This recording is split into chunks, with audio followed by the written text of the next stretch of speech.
Amados irmãos, graça e paz. Nós vamos dar continuidade aos estudos baseados no livro de 1 João. Eu gostaria que você abrisse a sua Bíblia no livro de 1 João, no capítulo 3. Enquanto você está abrindo a sua Bíblia no livro de 1 João, no capítulo 3, está acessando seu smartphone no mesmo texto, eu gostaria de avisar os irmãos que a conferência de apologética, os irmãos estão aí na frente, fazendo a inscrição para a conferência de apologética. Apologética é a defesa da fé de forma externa. A defesa interna chama-se polemismo. Então, quando a gente vai defender a fé para contra-ataques externos, esse tipo de conhecimento chama-se apologética. 1 João, no capítulo 3, antes da gente ver o texto, eu gostaria, irmãos, de agradecer aos irmãos que na semana passada, quando eu lancei o desafio para ajeitar a caixa da Fundação Zoe, no mesmo dia, 3 pessoas se levantaram para consertar a caixa. A caixa foi plenamente renovada e está sendo entregue à Fundação Zoe. Ela está aí. Quem restaurou foi o irmão Hugo. Eu quero agradecer. Ele restaurou, mas outras 2 pessoas também se levantaram com esse sentido. E eu quero agradecer aos irmãos que essa caixa vai ser uma bênção lá no lugar onde ela vai estar sendo implantada lá. Então, na Fundação Zoe, que é a casa de recuperação, eles usam para poder fazer os seus cultos. E juntamente com essa caixa, a gente também conseguiu levantar um ventilador industrial e conseguiu também um teclado musical para a outra fundação, que é a Missão Braços Abertos. Essas 2 fundações trabalham com dependentes químicos. Quero também dar um aviso, irmãos, é que haverá um novo CETREL.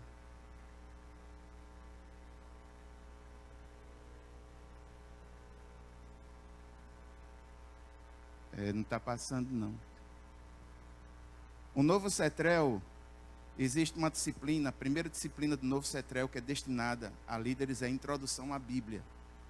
Ela vai ser ministrada aqui na igreja, um curso de 15 horas, de 10 momentos presenciais, 40 horas, e é um curso de hermenêutica básica.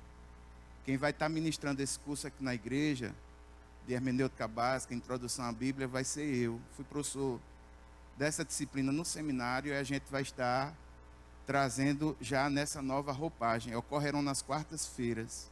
Entre em contato com o irmão Mozart, porque o número de vagas é limitado à quantidade de pessoas na sala e já tem crescido as inscrições. Vamos lá, vamos concluir o texto, que é sempre bom, antes de iniciar uma nova sessão, reler a última sessão. E na última sessão nós vimos, no capítulo 3, a partir do versículo 16, é isso mesmo.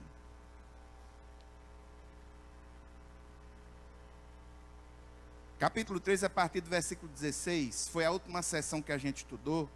Nessa sessão diz assim: nisto são os testes que João faz.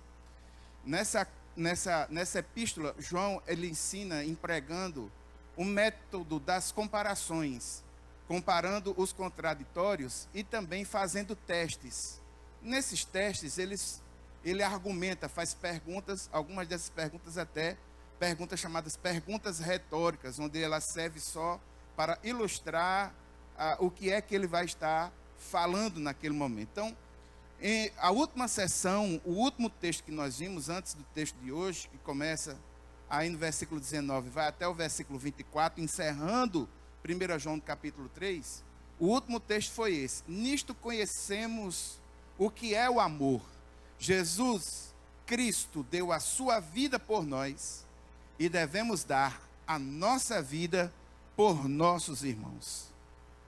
Versículo 17: se alguém tiver recursos materiais e vendo seu irmão em necessidade, não se compadecer dele, como pode permanecer nele o amor de Deus? 18: filhinhos, não amemos de palavra nem de boca, mas em ação e em verdade. essa foi a última leitura que nós fizemos. E nós vimos que o cristianismo, ele é uma religião, além de revelacional, baseada na revelação, é uma religião que mostra um amor altruísta. Amar a Deus sobre todas as coisas, amar ao próximo como a si mesmo, é uma base muito forte da teologia de João, e é uma coisa que ele vai explorar muito nessa epístola.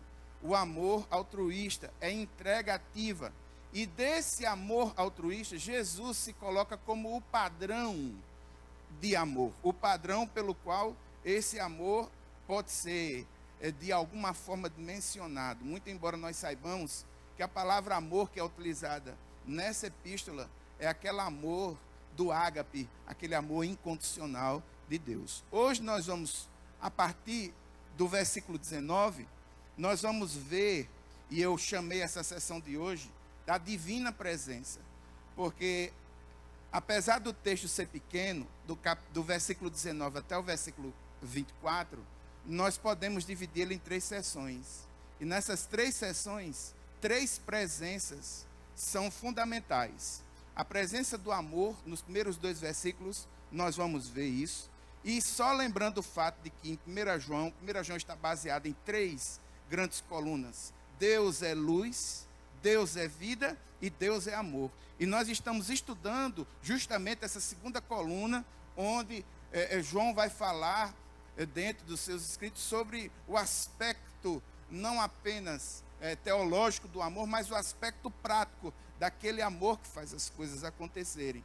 E nós vamos ver também, na segunda sessão, dos versículos 21 a 23, a presença da obediência como um fator importante, como um teste importante àquele que entregou a sua vida ao Senhor Jesus e que tem vivido debaixo dessa nova justiça do Senhor. E por último, a presença sempre total, importante e marcante do Espírito Santo de Deus, que testifica no nosso coração que somos filhos do Senhor. Vamos ao primeiro texto. O primeiro texto diz assim: assim saberemos que somos da verdade e tranquilizaremos o nosso coração diante dele, quando o nosso coração nos condenar, porque Deus é maior do que o nosso coração e sabe todas as coisas. Irmãos, esse texto, e me perdoe todas as vezes que venho à quarta-feira para mostrar esses pequenos fragmentos, para que de uma forma devocional a gente possa se alimentar dessa palavra, eu sempre faço debaixo de muita oração. Hoje foi um dia que eu chorei muito com esses textos. O texto de hoje é um texto que eu acho que é um dos textos mais fortes do livro de 1 João. Esse texto, vamos analisar bem direitinho, dos 2 versículos, versículo 19 e o versículo 20. No versículo 19, nós vemos a instabilidade humana. O homem, ele é instável. E no versículo 20, nós vemos a forte estabilidade divina. Deus é eterno. No versículo 19, João fala: assim sabemos que somos da verdade. Um teste. João está fazendo um teste. E a palavra saber sempre vai ser uma tônica fundamental nessa epístola, porque ele está contraditando os gnósticos que diziam saber tudo. Aí ele vai utilizar a palavra saber e a palavra conhecer muitas vezes, porque ele está falando contra os gnósticos. Ele está mostrando a realidade do evangelho em Cristo Jesus através de exemplos práticos. Aí ele diz: assim sabemos que somos da verdade. Qual é o teste? Um teste fantástico. Um teste que vai trazer algo ao nosso coração. Vai trazer tranquilidade, porque o texto diz: nós vamos tranquilizar o nosso coração.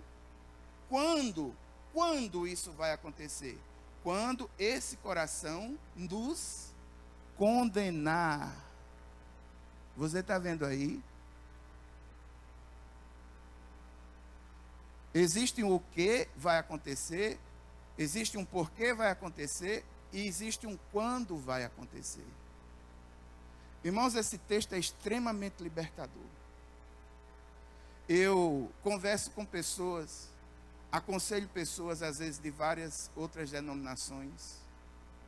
E uma das coisas que as pessoas mais reclamam, mais falam para mim, é assim: pastor, eu acho que Deus não ouve mais minha oração.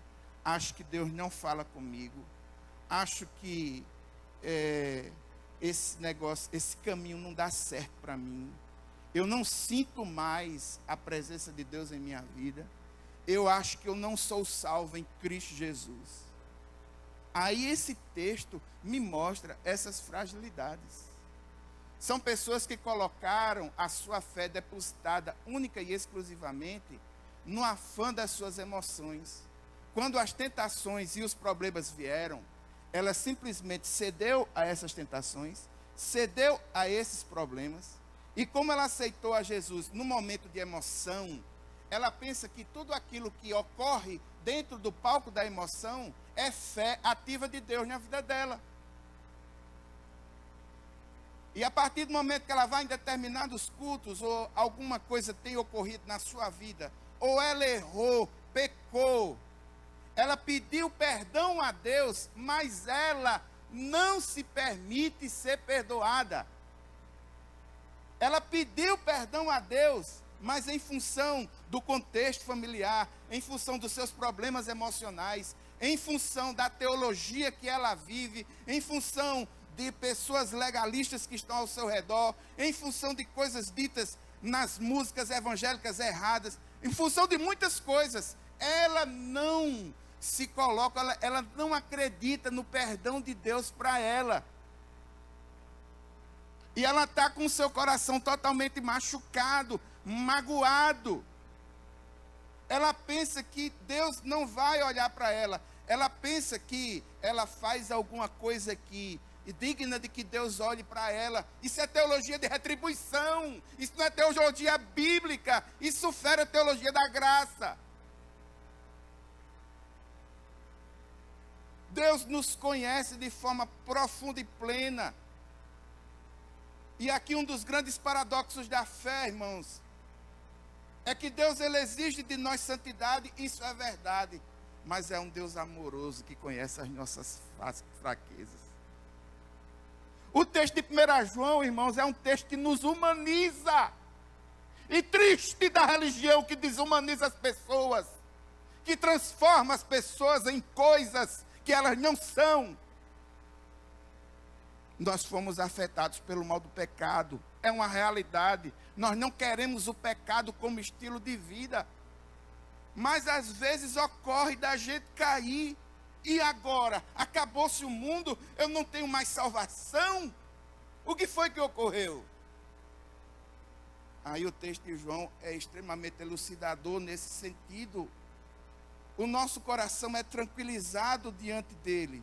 Por quê? Porque quando o nosso coração nos enganar, nós precisamos ter uma visão saudável de Deus. E qual é a visão saudável de Deus? Porque Deus é maior do que o nosso coração e sabe todas as coisas.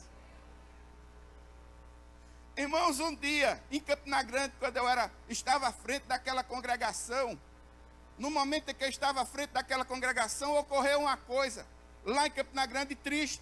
Um diácono de uma igreja se suicidou no prédio do banco lá, do Brasil, pulou do lado de cima e embaixo. Isso dividiu a opinião da igreja. Os mais legalistas começaram a dizer, isso daí está no inferno de cabeça para baixo, porque a Bíblia diz, e não sei o quê, e lá vai mais, e tal, e tal. Os outros extremamente confusos e tristes, porque a comunidade de fé tinha perdido um irmão que para eles era alguém fantástico, fundamental, não dava deixa nenhuma de que ia suicidar. Mas ele estava com o coração fragilizado, irmãos. E me perdoe, mas com base nesse texto bíblico, eu quero dizer uma coisa para você, em relação a esse caso. Deixe isso com o Senhor. É Deus quem resolve. Nós não fomos chamados para sermos juiz do céu e da terra, destinando a vida de ninguém, nem a igreja ao cartório do céu.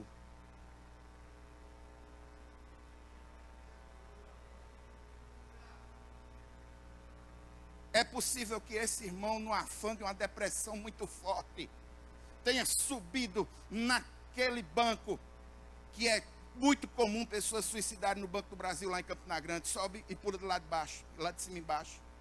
Mas eu vou lhe dizer uma coisa, meu irmão, existem coisas desse ato que eu não sei, mas uma coisa é certa, se do momento em que aquele irmão pulou do lado de cima, no decorrer, ele se arrependeu nesse caminho, meu irmão, ele está nos braços do Senhor, quer você queira ou não, porque Deus conhece o coração dele.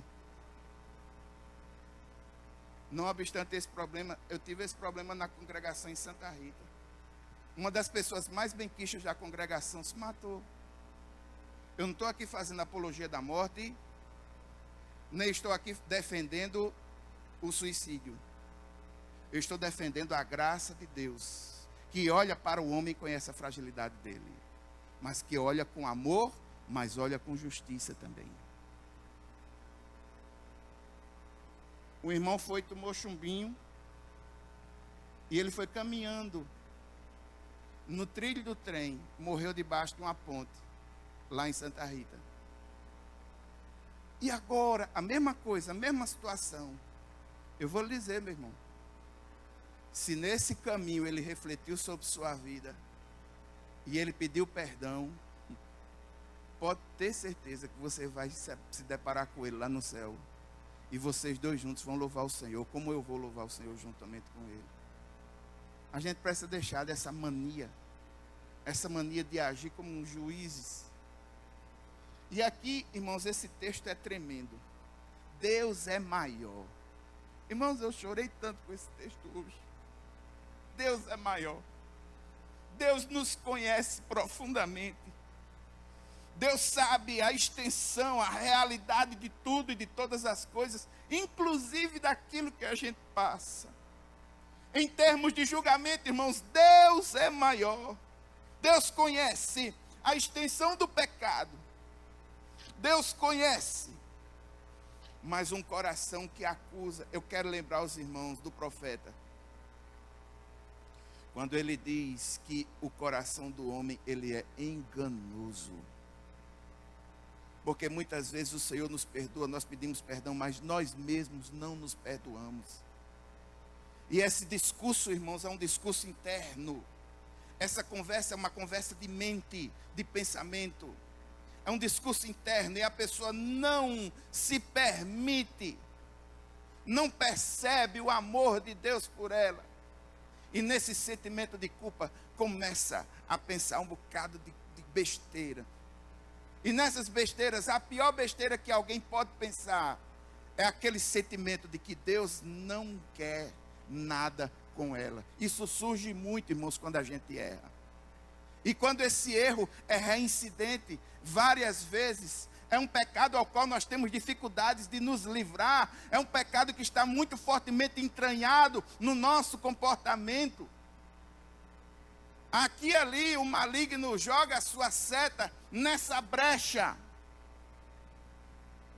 Aqui e ali o maligno joga a sua seta na brecha, dizendo: Deus, esse Deus é muito exigente, e você é uma pessoa muito fraca, falha. Onde é que Deus quer ter algo contigo? Outra coisa, irmãos, é sabido sim que muitas vezes, quando a gente vem à casa do Senhor para adorar, ou então estamos adorando em casa, a adoração não flui por causa desses sentimentos de culpa que estão agarrados na nossa alma. A oração não flui por causa desses sentimentos de culpa, tristezas que chegam e se instalam na nossa alma, como um carrapato que se instala num cão para tirar-lhe o sangue, tirar-lhe a vida. As ciladas do inimigo são levantadas e às vezes a gente cai nessas ciladas.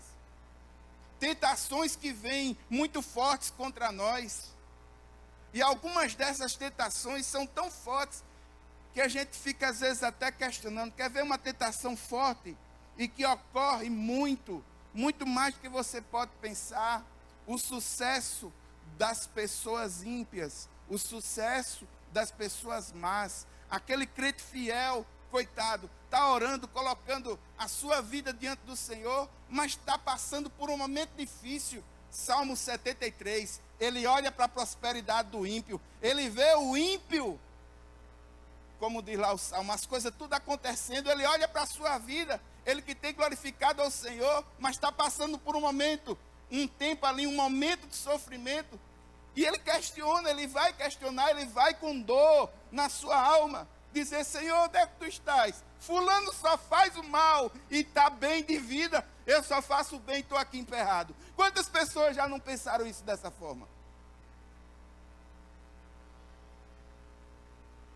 Irmãos, esse texto ele pode ser simples para você, mas esse texto falou muito fortemente ao meu coração nesse dia.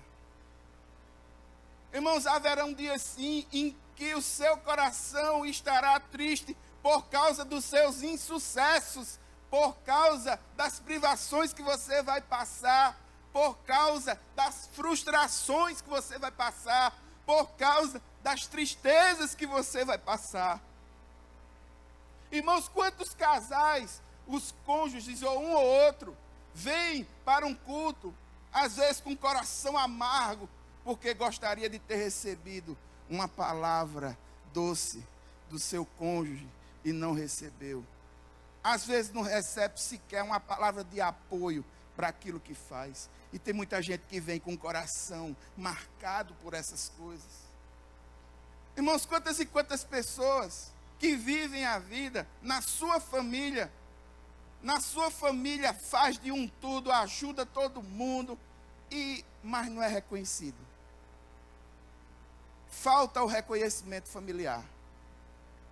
Ninguém chegou para dizer a essa pessoa: rapaz, muito bacana, ou trazer algum tipo de elogio. E a pessoa fica com o seu coração manchado e diz: mas rapaz, eu trabalho tanto para a minha família, eu trabalho tanto pelo ministério, eu faço tanto isso aqui, ninguém reconhece aquilo que eu faço. E isso marca, o coração marca, a pessoa fica dolorida. Quantas pessoas estão aí se sentindo só? Não sei quantos mil seguidores no Facebook, mas não tem um amigo para se ajoelhar, para orar com ela. Quantas pessoas que foram abandonadas pela família? Na missão Braços Abertos, eu conheci pessoas cuja família não quer nem ver a pessoa mais. Quantas pessoas que são incompreendidas? Quantas pessoas que estão passando por aperto, e esse aperto está trazendo um aperto na alma. É uma doença que chegou, é uma coisa que tem que resolver, é uma verba que está faltando, é a própria situação, é a falta de dinheiro, e a pessoa fica diante de Deus, mas o coração está lá apertado. Outras, como eu comentei, na semana passada, conversei com alguém, até aqui na igreja mesmo, sem emprego, sem provisão, a comida já está faltando em casa. Outros vivendo uma vida de aparência, aparenta ser de um jeito, mas sabe-se Deus como está a realidade do seu ser. Não consegue sentir plenitude de Deus na vida. O coração está marcado, o coração está cansado. A influência do pecado fez com que tristezas, problemas, não sei. É por isso, irmãos, que Provérbios 4:23 diz: sobretudo o que se deve guardar, guarda o teu coração, porque dele procede as saídas da vida. Porque é baseado naquilo que está em nosso coração que a gente começa a fazer uma leitura do mundo. Quantas e quantas mulheres que não conseguem engravidar? Um exemplo. A mulher não consegue engravidar, interiorizou esse problema. Quando ela sai no meio da rua, no comércio, a coisa que ela mais vê é mulher grávida. Por quê? Porque ela começa a olhar a vida na ótica das suas dores. Aquilo que está lá no seu coração se levanta como um prisma, como um óculos pelo qual ela começa a analisar a vida e tudo que está ao seu redor. É por isso, irmãos, que nós precisamos ter muito cuidado com aquilo que nós jogamos para a nossa mente, para a nossa alma, para os nossos sentimentos, para o nosso coração. Porque a partir disso, nós começamos a fazer leituras da vida. É por isso que em Filipenses 4:8, Paulo vai dizer: tudo que é bom, tudo que é justo, tudo que é puro, tudo que é perfeito, tudo que é de boa fama, se há alguma virtude nessas coisas, nisso pensai. Nós precisamos colocar coisas libertadoras e boas, para que a nossa cosmovisão, para que a nossa visão de mundo seja afetada por aquilo que está dentro de nós. Se só houver as marcas tristes das dores e das frustrações, nós vamos olhar o mundo com a ótica triste daquilo que está na alma. Agora, irmãos, contra a instabilidade humana, porque é assim, irmãos. Você pensa que não é? Às vezes a gente até que está falando aqui, que está pregando, você já pensou a pessoa cantar aqui sobre a alegria do Senhor ser a nossa força, e dentro do coração dela, ela sabe que dentro de casa a situação não está boa, ela está triste, cantando, ai, não tem, vai ter que ser tu mesmo. O repertório é esse. Aí um texto como esse me anima. Porque muitas vezes que eu percebo que o meu coração não está bem, eu consigo perceber que existe um Deus que sabe disso. A instabilidade da minha vida. Irmãos, essa semana, na terça-feira, livramento de Deus na minha vida. Ia saindo de casa, ia levar minha esposa no trabalho. Toquei, da outra vez que tentaram me assaltar, que eu abri o portão eletrônico, e eu estava dentro do carro, e um cara entrou na garagem. Assim, a resposta minha, da minha atitude, eu botei o carro por cima dele, não é porque eu sou colérico. Eu não estou justificando, não. Foi a resposta que eu tive, é errada. Mas, para evitar esse tipo de coisa,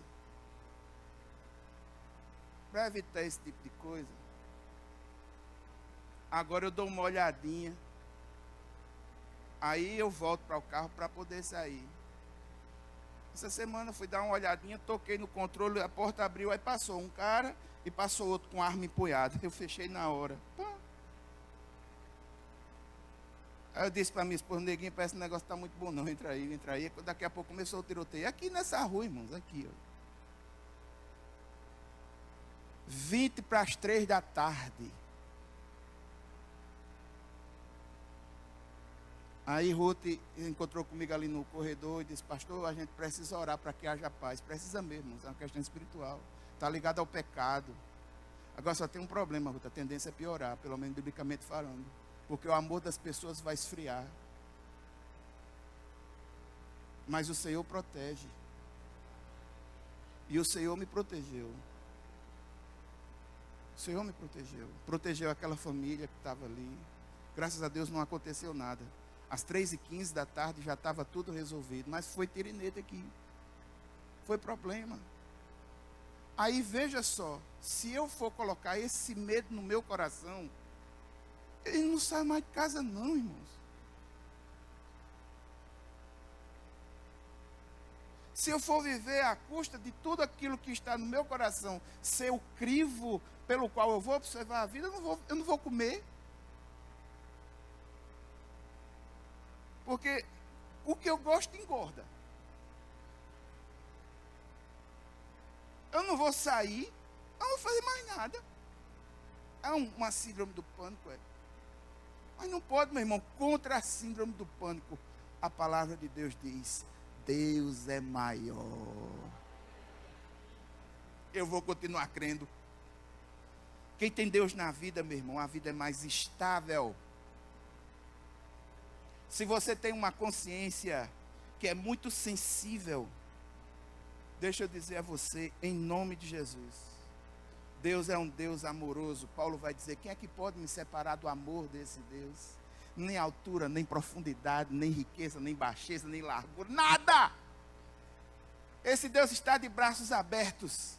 Se você errar, e você vai errar, e se você errar, recorra para esse Deus o mais rápido possível, porque Ele é maior que o teu coração e Ele sabe todas as coisas. Ele conhece o coração de todos. Ele sabe que mesmo com as falhas, Em Cristo Jesus, nós somos mais do que vencedores. Vamos para o próximo fragmento de texto, a importância da obediência na dinâmica do reino. O texto diz assim: amados, se o nosso coração não nos condenar, temos confiança diante de Deus e recebemos dele tudo o que pedimos. Agora preste atenção. Esse texto é um texto muito importante para clarear uma ideia muito equivocada que as pessoas têm sobre oração e utilizam esse texto na teologia da prosperidade. Olhe como o texto é colocado. Amados, se o nosso coração não nos condenar, nós temos confiança diante de Deus e recebemos dele tudo o que pedimos. Sim, mas em que contexto? Aí o contexto, o próprio texto diz, regra de hermenêutica geral 1, primeiro contexto de um texto é o próprio texto. Quem for fazer aula comigo vai entender. Tá certo? O CETREL, o curso CETREL. Aí o texto diz aí, olha, recebemos dele tudo o que pedimos. Por quê? Porque obedecemos aos seus mandamentos e fazemos o que lhe agrada. E este é o seu mandamento, que creiamos no nome de seu Filho Jesus Cristo e que nos amemos uns aos outros como ele nos ordenou. Irmãos, a primeira observação está no versículo 23, que eu gostaria de ressaltar para você. Ao falar sobre Deus Pai, ao falar sobre Jesus, o Filho, João sempre utiliza os verbos na terceira pessoa do singular, e ele não faz distinção entre um e outro. Às vezes, no mesmo texto, ele fala de Jesus, no mesmo texto, ele fala de Deus com os mesmos atributos, o que mostra para nós, de forma clara, que Jesus é perfeitamente Deus, e que são utilizados de forma cambiável. Entre um e outro, as ações são as mesmas, de forma indiferente. Ele chama um, conversa com um outro, fazendo as coisas ao mesmo tempo. Segunda coisa que eu gostaria de ressaltar sobre o versículo 23. Esse é o resumo teológico, praticamente, de todo o ensejo do Novo Testamento. O versículo-chave do reino de Deus é crer no nome do Filho, crer em Jesus Cristo. Porque quando nós cremos em Cristo Jesus, nós nos ligamos ao Pai. O próprio texto de 1 João já nos falou isso. Se você quer ter saúde espiritual correta, certa, divina, essa saúde ocorre através de Jesus. Jesus! É através dele que temos acesso a Deus. E o segundo ponto é que nos amemos uns aos outros como ele ordenou. E é uma coisa que é fundamental. Para que você possa compreender a teologia que está nesse texto, é só você inverter. Porque ele diz o que você tem que fazer e depois fala as consequências. Mas o fato é o seguinte: como é que eu vou ter as orações plenamente atendidas por Deus? Que geralmente o versículo 22 isolado, muitas pessoas utilizam para uma fé extremamente triunfalista, dizendo que, olha, aquela Ferrari, eu vou pedir, o texto diz que se eu pedir, eu vou receber. E o contexto não é assim. Você lê o texto de forma invertida. Versículo 23. Se nós vivemos plenamente o reino de Deus em nossas vidas, como? Crendo no nome do seu Filho, do Filho de Deus, Jesus Cristo, que através dele eu tenho essa ligação, e eu amo ao próximo como ele ordenou. Isto faz com que, de forma prática, eu guarde o mandamento e eu estou fazendo aquilo que agrada a Deus. Ou seja, eu estou fazendo a vontade do Pai. eu estou inserido no reino, fazendo a vontade do Pai. Aquele que está inserido no reino, fazendo a vontade do Pai, vai orar as coisas que o Pai lhe comunica, por causa da intimidade que ele tem com o Pai e por causa da dinâmica do reino. Ele não vai orar pedindo uma Maserati. Ele não vai orar pedindo um Porsche para passar por cima dos outros.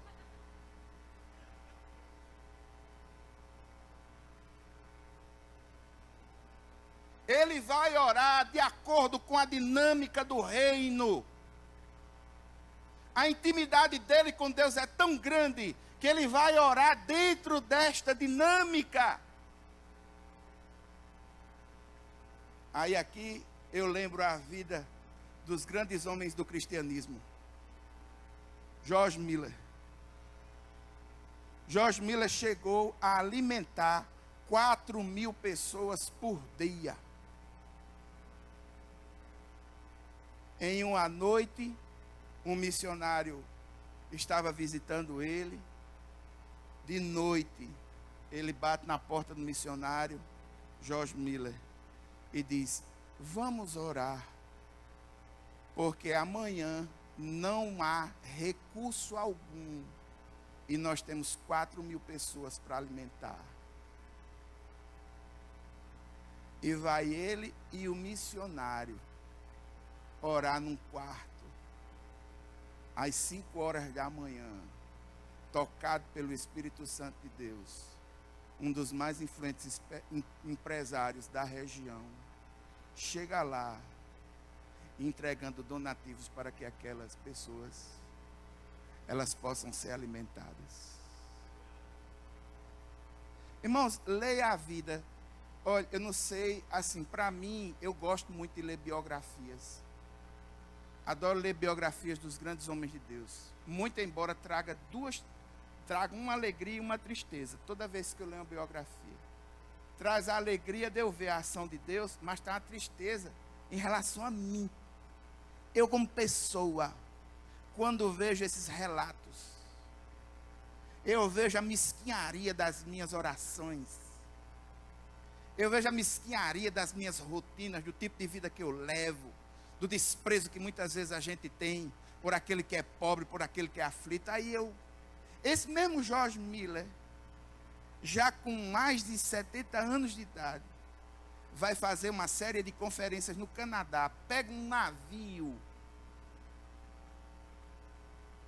Quando ele pega o navio, aí começa chuvas torrenciais. O capitão do navio vai conversar com as principais autoridades que estão dentro do navio e diz: olha, a viagem vai atrasar. É possível que a gente atrase uns 3 a 4 dias. O missionário George Miller, muita intimidade com Deus, uma vida de oração profunda, olha para o capitão e diz: o Senhor não me falou assim. O Senhor falou que eu haveria de estar a tal dia lá no Canadá, porque lá eu vou fazer uma promoção e o Senhor vai me utilizar lá. Ele não orou. Nós vamos orar. Chamou o capitão para orar. Depois que chama o capitão para orar, olha nos olhos do capitão e diz: vá assumir o timão, porque o tempo vai abrir.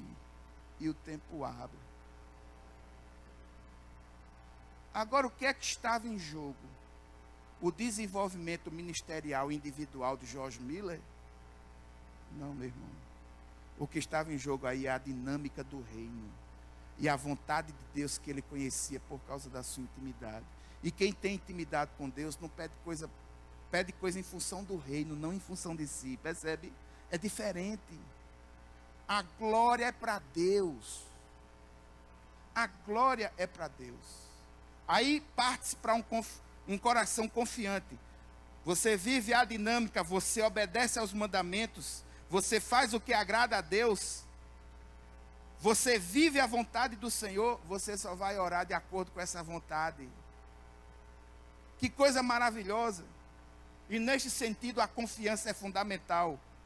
Porque se o nosso coração não nos condena, o que é que acontece? A gente chega com o coração confiante diante do Pai. Agora, se o coração estiver maculado por alguma falha, por alguma falta, por alguma questão, a gente vai ter uma certa dificuldade de chegar com confiança. Eis porque, irmãos, a fé, a esperança são coisas fundamentais e nós precisamos ter muito cuidado com a nossa vida espiritual. Vamos encerrar. A inconfundível presença do Espírito Santo, versículo 24. O texto diz assim: os que obedecem aos seus mandamentos, nele permanece e ele neles.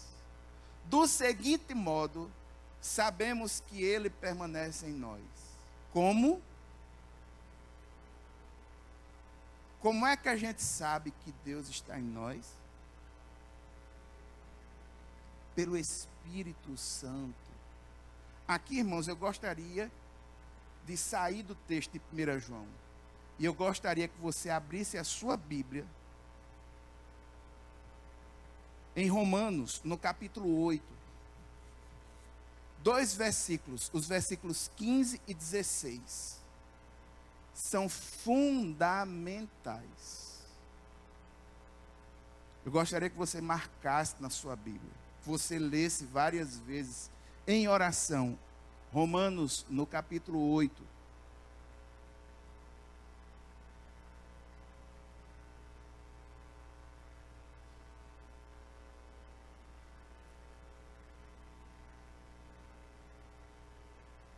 Os versículos 15 e 16.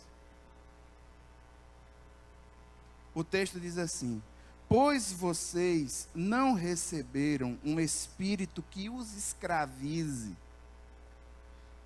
para novamente temerem, mas receberam o Espírito que os adota como filhos, por meio do qual clamamos, Abba, Pai, ou seja, paizinho, intimidade.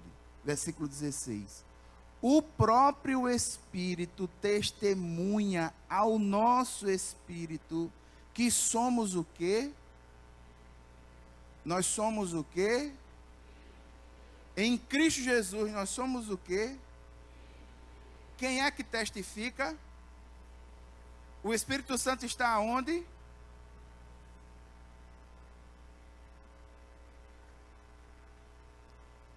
Só que muitas vezes, irmãos, as dores da nossa amargura, as dores das nossas culpas, as dores das fragilidades no nosso coração, estão falando mais alto do que a doce e suave voz do Espírito Santo de Deus. Estão nos fazendo retirar o foco, olhar para aquilo que é perecível, olhar para aquilo que pode facilmente ser destruído, olhar para aquilo que não constrói, olhar para o que é inútil, retirando de nós o foco. Irmãos,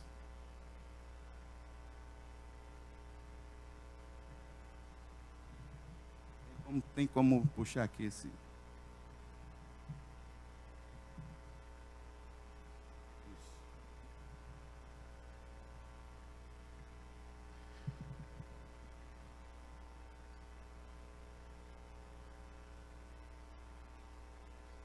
Não vai ser todas as vezes na sua vida que ao orar você vai sentir a presença de Deus de forma sobrenatural. Porque não existe nenhum texto bíblico que fale isso dessa forma.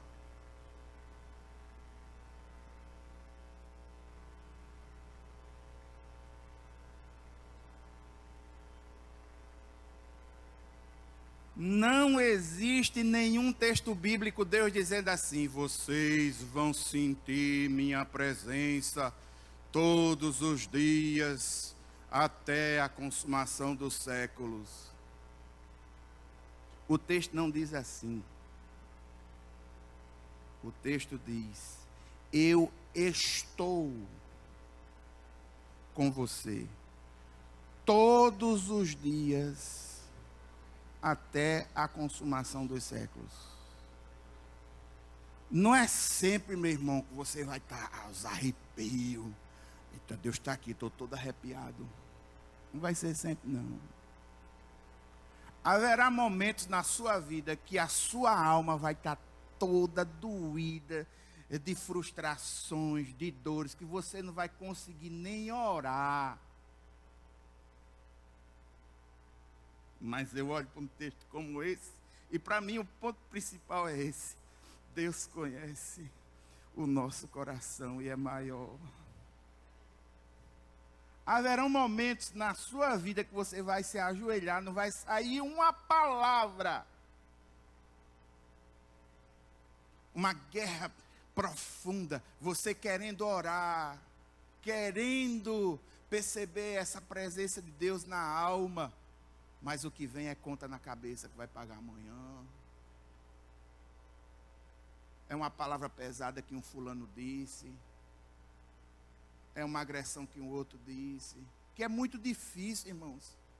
A gente vive um ritmo de vida, daqui que o seu coração venha descansar, para perceber a presença de Deus que está aqui neste lugar, é muito tempo. Deus, ele é onipresente. Se ele é onipresente, diz que ele está em todos os lugares.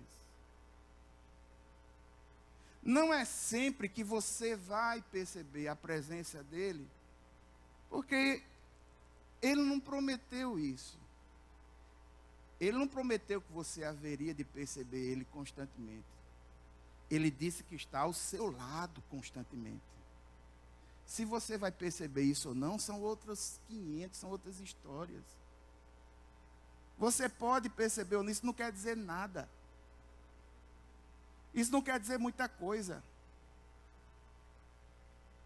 Irmãos, é necessário que a gente perceba que muito disso, na realidade, está em nós.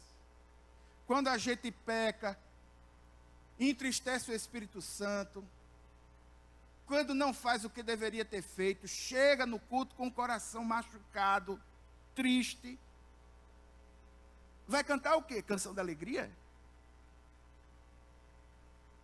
Vai fazer o quê? Não, meu irmão. Coloque sua vida diante do Senhor.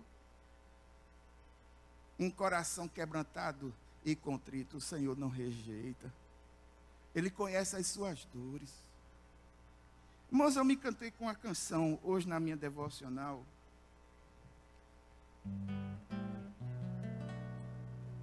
Aquelas canções.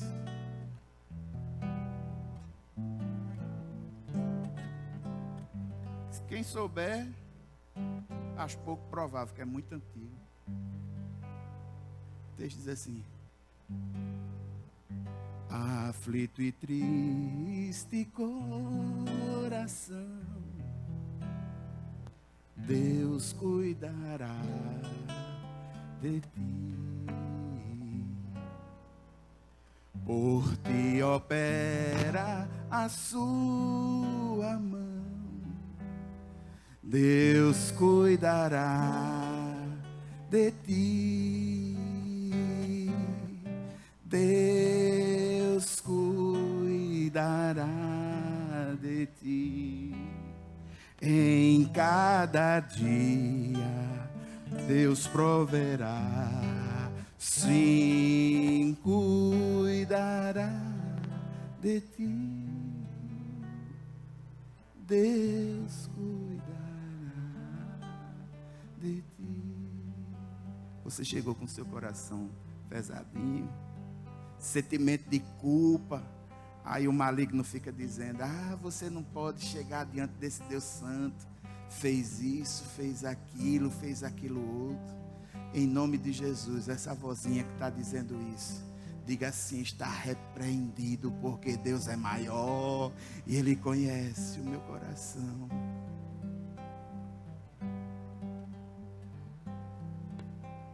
Na dor cruel e na provação Deus cuidará de ti. Socorro dá e salvação Deus cuidará de ti. Deus cuidará de ti. Em cada dia proverá, sim, cuidará de ti. Deus cuidará de ti. Aí eu canto nessa canção hoje chorando, ouvindo a CBN notícia dizendo que as previdências no mundo inteiro tá tudo se arrebentando, tudo quebrando. Vai ter revisão da previdência aqui também no Brasil. Alguns que podem se aposentar estão correndo para se aposentar, porque parece que o brasileiro vai morrer em pé que nem vela, trabalhando até as últimas horas. Tem jeito não. E eu olhava para essa situação e dizia: meu Deus do céu, como é que a gente vai manter?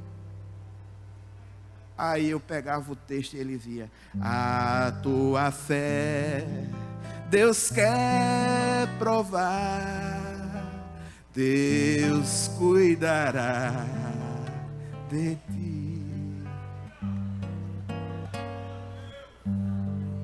O teu amor quer aumentar, Deus cuidará de ti.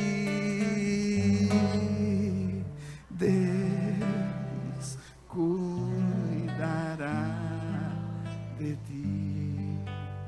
Em cada dia proverá, sim, cuidará de ti. Deus cuidará de ti. Deus cuidará de ti. Deus cuida de mim, à sombra das suas asas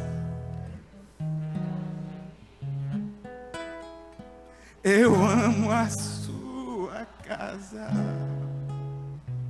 e não ando sozinho, não estou sozinho, pois sei, Deus cuida de mim. Deus cuida de mim, à sombra das suas asas. Deus cuida de mim. Eu amo a sua casa e não ando sozinho, não estou sozinho, pois sei, Deus cuida de mim.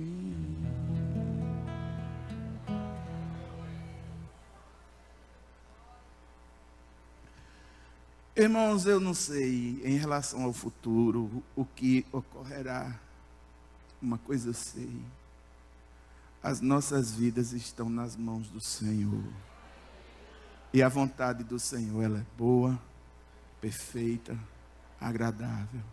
Gênesis 50:20 diz que Deus é aquele que pode transformar o mal em bênção. É por isso que eu levanto a cabeça e confio, mas que o coração da gente muitas vezes fica atormentado, que o coração da gente muitas vezes tem vontade de chutar o pau da barraca, como diz a história, e sair correndo, tem, e não é pouco não, de tantas tristezas, tantas coisas que tentam e que lutam contra a nossa alma. Mas, irmãos, no nome de Jesus, Fica com esse texto de 1 João 3,19. Deus é maior. Deus é maior. Deus é maior.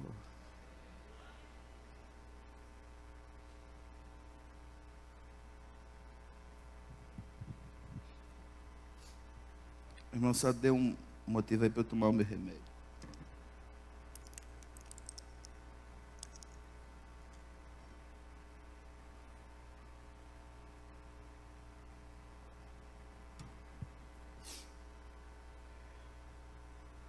É possível que alguém tenha chegado aqui com o seu coração machucado. E é um machucado grave.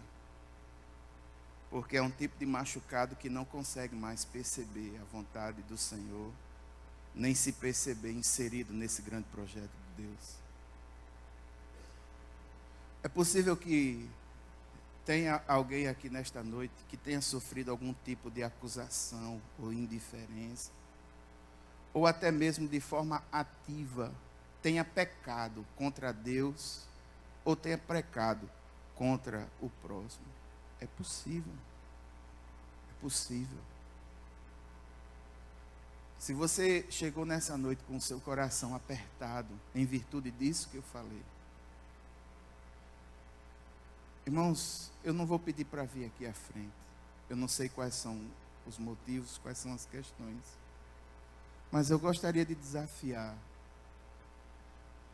você no seu lugar, aí onde você está, a se ajoelhar. Eu vou me ajoelhar aqui, você se ajoelhar aí onde está.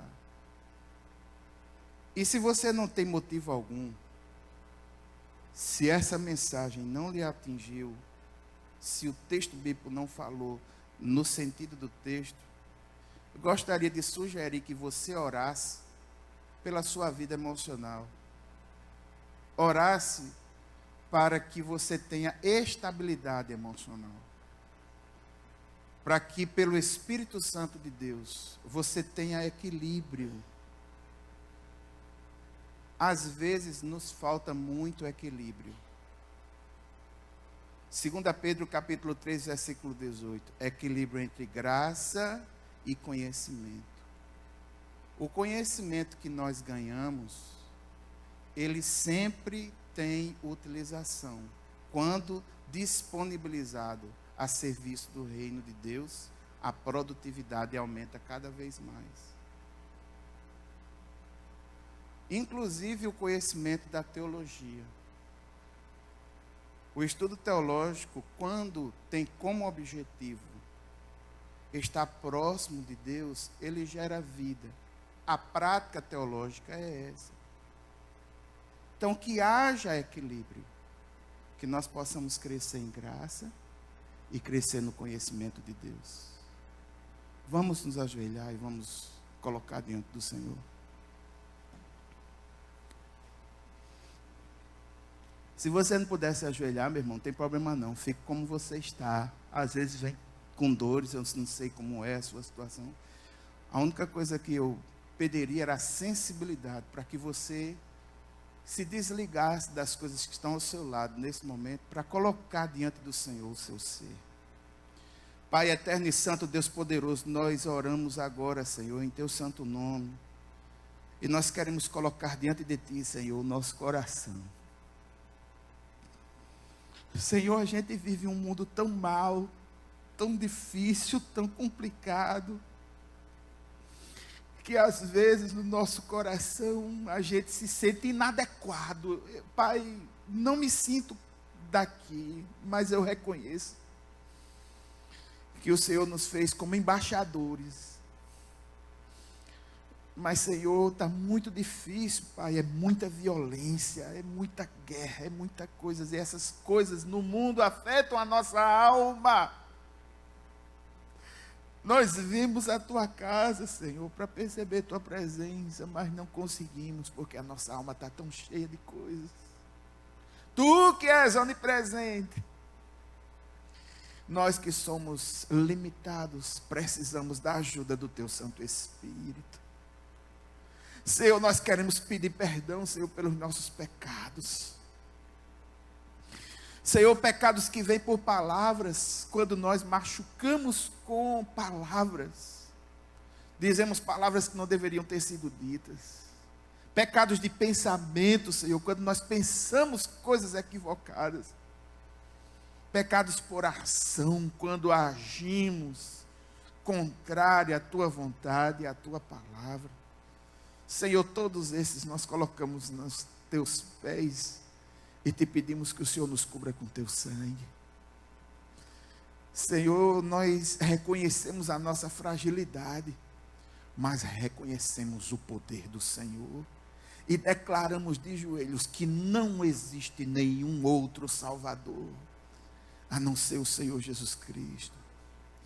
Pai, nós queremos te pedir, Senhor, que o Senhor nos revista com a tua armadura, para que a gente possa enfrentar os dias difíceis. Senhor, coloca sobre nós o cinto da verdade, e que essa verdade nos acompanhe. O Senhor é a nossa verdade, e que essa verdade nos fere das trevas, e nos colocou no reino da luz. Senhor, calça os nossos pés com o evangelho da paz. Que haja paz, Senhor, em nosso coração. Que haja paz na nossa casa. Que haja paz no nosso trabalho. Que haja paz onde a gente andar. Que haja paz quando a gente for semear a verdade do evangelho. Senhor, nós queremos te pedir que o Senhor coloque o capacete da salvação sobre nós. E que nós possamos pensar a vida de acordo com os valores da tua palavra. Senhor, reforça o escudo da nossa fé nesta noite. Aquele que chegou com a sua fé bem fraquinha, Senhor, agora é o sobrenatural, agora é contigo, Pai. Restaura no poder do Espírito Santo essa fé que está fraquinha. Restaura, Senhor, o escudo dos teus filhos nesta noite. Senhor, nós declaramos do nosso coração que vamos confiar e vamos continuar confiando no Senhor. O Senhor é a nossa rocha, é o nosso escudo, é a nossa fortaleza, socorro bem presente na angústia. Mesmo que eu não entenda, mesmo que doa, mesmo que eu tenha medo, mesmo que o meu coração me engane, eu vou continuar crendo no Senhor. Senhor, nos faz utilizar bem a espada do Espírito, que é a tua palavra.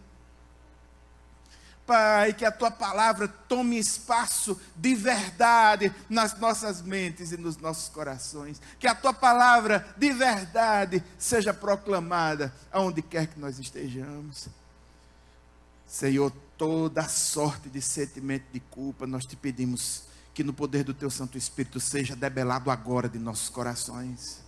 Toda sorte de ansiedade caia por terra agora dos nossos corações. Nos restaura, Senhor.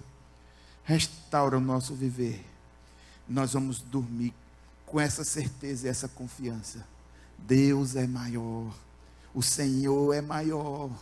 Nós nos ajoelhamos diante do maior que existe. Não há outro Deus senão o Senhor. E nós somos felizes em te glorificar. Pai, aos que estão tristes, alegra no poder do teu Santo Espírito. Pai eterno e santo, concede esperança. É assim que oramos no nome de Jesus. Amém. Amém.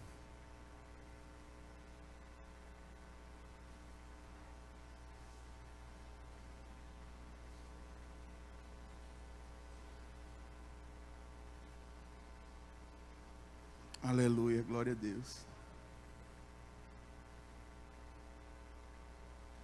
Louvado seja o nome do Senhor. Irmão, se você sentir no seu coração de glorificar o Senhor, glorifique. Se você tem motivos para agradecer ao Senhor, uma grande salvação, nós éramos destinados à condenação eterna, irmãos, mas não é por causa da nossa virtude, não.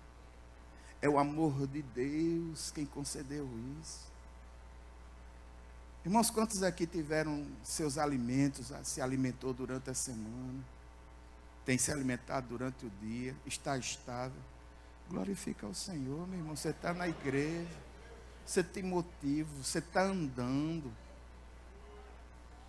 Glorifica ao Senhor. Tenha um coração agradecido. Esse é o momento da gente agradecer a Deus. A casa do Senhor é uma fonte de inspiração. É uma fonte de aponte. É uma bússola que aponta para Jesus. Enquanto essa bússola estiver apontada para Jesus e o Espírito Santo nos conduzindo, irmãos, nós vamos continuar de cabeça erguida e vamos continuar na caminhada. A igreja serve para isso mesmo. Para chorar com aqueles que estão chorando, para sorrir com aqueles que sorriem. As palavras que você ouviu aqui, você não ouviria em outro lugar, a não ser aqui neste lugar, no lugar onde você está agora, no momento que Deus proporcionou para você agora. Então reflita sobre o que você era, sobre o que você é, se você tem motivos para glorificar o Senhor. Irmãos, olha, falta 1 minuto, e eu gostaria de gastar esse 1 minuto para a glória de Deus. Se você tem aí motivo, meu irmão, glorifica ao Senhor. Eu tenho motivo de sobra, meu irmão. Uma bala daquela de hoje de tarde poderia ter sido em mim. Louvado seja Deus, mas não foi. Mas não foi por causa de minha virtude, não. Foi porque Deus é misericordioso. É grande. Meu irmão, você está andando, isso é motivo de glorificar o Senhor. Tem gente que não está conseguindo mais andar, não vem à igreja, não é porque não queira, não. É porque não tem um filho que se compadeça de trazê-lo para a igreja. E você ainda está conseguindo andar, se locomover, lutar pela vida, enfrentar as dificuldades. Em nome de Jesus, meu irmão, siga adiante. Esse sentimento de culpa que muitas vezes se instala no nosso coração, isso não vem de Deus não, isso é do mal. Tudo aquilo que tenta nos afastar do Senhor, meu irmão, precisa ser repreendido. Não vem de Deus, você pode ter certeza disso. Se é para te afastar de Deus, se é para te afastar do próximo, pode rejeitar. Rejeita em nome de Jesus. Aqui é uma casa onde nos inspira, a gente precisa pensar no Senhor e levar esperança em nossa alma. Os tempos são difíceis, são trabalhosos, mas louvado seja o nome do Senhor. Deus é maior, Deus é maior, Deus é maior. Vamos encerrar com oração, irmãos. Sim. Os pais das crianças que participam do Ministério Infantil, no domingo pela manhã, a partir das 8 horas da manhã, haverá um café da manhã. O pastor Tomás está lembrando aqui, muito bem lembrado. Vamos orar. Pai, nós te agradecemos, Senhor, porque o Senhor é maior. E convém que o Senhor cresça, mais ainda, e que a gente diminua. Pai eterno e santo, Deus poderoso, toma conta de nós como sempre tem tomado, e nós vamos continuar crendo no Senhor, e com alegria no nosso coração, levantar a cabeça e ir adiante. Muito obrigado, Pai, muito obrigado, porque o Senhor é maior. É o Senhor que é maior. O resto tudo é pequeno. Não existe nada maior do que o Senhor. O universo é muito grande, a estrela é grande, mas o Senhor é maior. E eu te louvo, Deus, por isso, porque o Senhor é muito maior. É muito maior do que a nossa compreensão. É muito maior do que a gente possa perceber. Louvado seja o teu nome. Louvamos aquele que é maior. É maior do que as nossas dores. É maior do que as nossas fraquezas. Louvado a Deus. Deus seja louvado. Deus é grande. Ele é maior. Pai, muito obrigado. Oramos no nome de Jesus. Amém.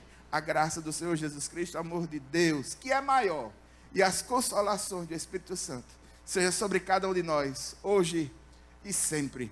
Amém, amém. Queridos, Deus abençoe vocês. Não se esqueça disso. Deus é maior. Deus é maior.